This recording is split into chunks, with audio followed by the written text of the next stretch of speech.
the surface of a conductor, charged conductor, experiences a mechanical force.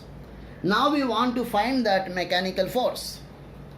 So whenever this conductor is given any charge, the charge goes to the outer surface. So all the points on the outer surface have similar charge, same type of charge. Now if we consider a small element here, say area dA, this area is having the same charge as the rest of the conductor. So the rest of the conductor will try to push it away. So therefore this area experiences a force, a mechanical force. If this part breaks away, it will fly away. So the surface of a conductor, charged conductor, experiences a mechanical force because this charge on the rest of the conductor is same as the charge on this part. So this remaining charges are trying to push this away. Now this small area, okay, dA, is having plus charge, same as the rest of the conductor. So this will create an electric field perpendicular to the surface away from itself, if you look at outside. And inside the conductor, this will create an electric field in this direction.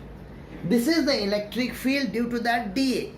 This dA will always create an electric field away from itself because it is positively charged.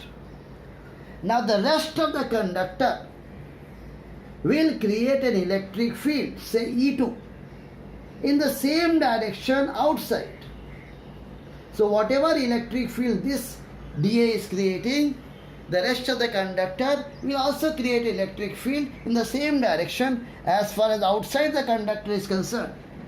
But if we look at the inside of the conductor, this charge is here, so this will create an electric field, same magnitude, in the opposite direction. So what we see is that the electric fields due to dA and rest of the conductor are in the same direction outside the conductor, and the electric fields due to dA and rest of the conductor are in opposite direction inside.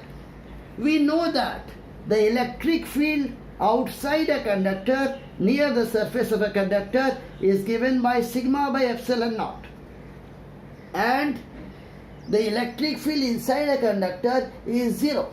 This sigma is charge per unit area. So E1 plus E2 will be sigma by epsilon naught.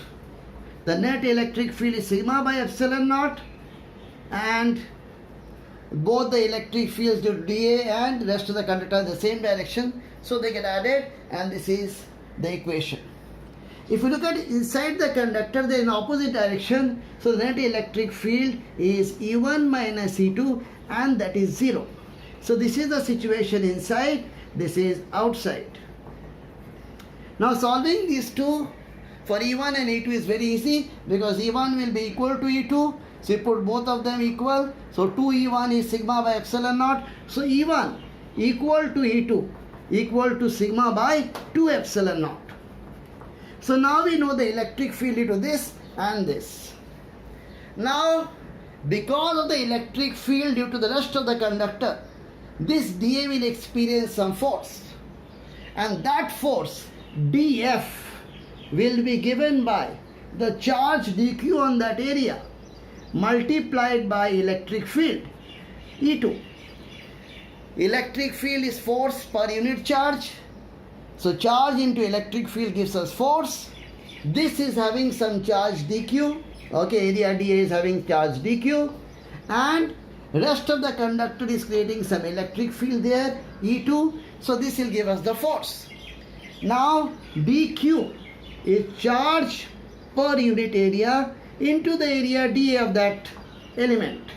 Okay, so this area into sigma will give us the charge there, dQ. So dQ is sigma into dA, and the electric field E2 is sigma by 2 epsilon naught. So therefore, if you take this dA this side, you get force per unit area, dF by dA. And what you get here? Sigma square by 2 epsilon naught. And we know that electric field is sigma by epsilon naught. So therefore sigma is also epsilon naught into E. So I put that here, epsilon naught E whole square by 2 epsilon naught, and this will give us half epsilon naught E square. Okay, so this is the force per unit area experienced by the surface of the charged conductor, half epsilon naught E square. And this is also the formula for field energy density. Energy per unit volume is also half epsilon naught E square. And the mechanical force experienced by the surface of a charged conductor is also half epsilon naught E square.